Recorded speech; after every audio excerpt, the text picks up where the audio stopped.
What would you do if a disaster struck your community tonight? Would you know how to respond?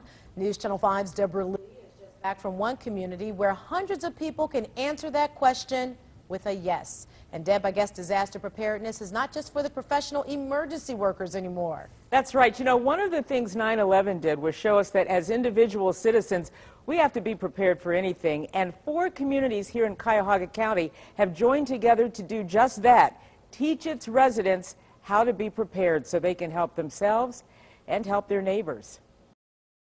You won't see them jump into one of these trucks when an emergency call comes in, but tonight, these trainees are learning what they can do to help when a disaster strikes.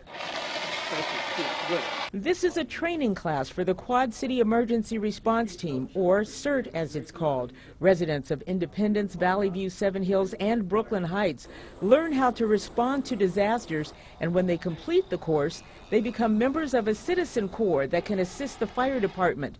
Earlier this year, a CERT team helped with evacuations during the Valley View flood. Fire department's not going to be able to respond to everything at a time of a disaster or a complete disaster.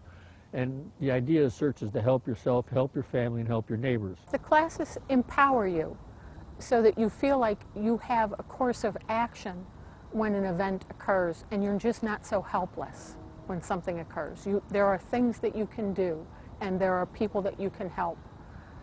If I hadn't taken the classes, I would not have known that my dad had a stroke. The hospital sent him home. I did a stroke test, and I took him back. The trainees learned everything from triage to how to shut off utility meters. Wherever the fire department needs us to help them, we're there to help. Now, since 2004, hundreds of people in those 4 communities have gone through the disaster training.